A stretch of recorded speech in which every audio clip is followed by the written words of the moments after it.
আজকে রয়েছি আমি ব্যারাকপুরে, এবং সামনে যেটা দেখছেন সেটা হচ্ছে Barrackpore cyber crime police station.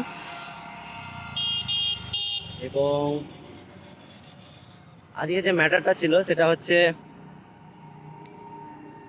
আমার মক্কেল, সে গেম খেলেছিল এবং 10,000 টাকার তার ডিসপিউটেড অ্যামাউন্ট হয়ে গেছে, অ্যাকাউন্ট ফ্রিজ হয়ে গেছে এবং কমপ্লেন এসেছে। কমপ্লেন রেজিস্টার্ড হয়েছে এখানে ব্যারাকপুর সাইবার ক্রাইম পুলিশ স্টেশনে। ছেলেটা হচ্ছে মিদনাপুরের। সে আমায় যখন জানালো জিনিসটা, আমি এখানে এসে কথা বললাম, তো তার হয়েছে লেয়ার 3।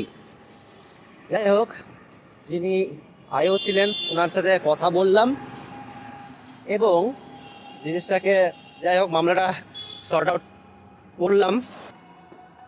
আপনাদেরকে বারে বারে বলি যে এই বর্তমানে যে বেটিং অ্যাপস রয়েছে বা অনলাইন গেম অ্যাপ, এগুলোকে বর্জন করে চলাটাই সবচেয়ে শ্রেয়।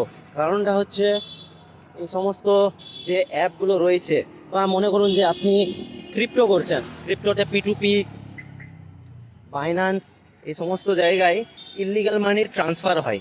মনে করুন P2P-তে কি হয়, যে আমি আমার কাছে ক্যাশ, মানে অনলাইনে ক্যাশ রয়েছে বা আমার কাছে INR রয়েছে, সেটাকে আমার দরকার ক্রিপ্টো।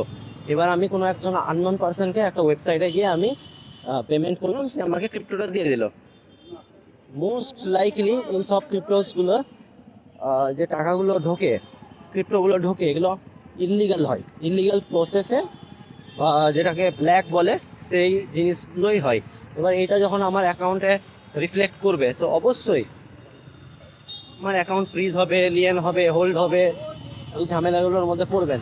এবার আমি বুঝে পাই না যে এই গেম গেম খেলতে কি আমাকে এই পেমেন্টগুলো করতেই হবে? যখন কাজ ঝামেলা যখন এতটা, আপনারা সতর্ক হয়ে যান। আমি বারে বারেই বলি, আমি খালি না, যারা এইসব সাইবারের অ্যাডভোকেট বাবু রয়েছে, তিনারা সবসময় এই কথাই বলেন যে আপনারা একটু সতর্ক হয়ে থাকবেন। অনলাইন ট্রানজ্যাকশানস, অনলাইন গেমিং মানি, গেমিং অ্যাপ সবসময় সাবধানে ইউজ করবেন, পারলে বর্জন করবেন। যাই হোক, ভালো থাকবেন, সুস্থ থাকবেন। এখন যাচ্ছি ব্যারাকপুর রেলওয়ে স্টেশন এবং সেখান থেকে যাব ক্যালকাটা হাইকোর্ট। আশা করি আবার দেখা হবে, আবার অন্য একটা ভিডিওতে।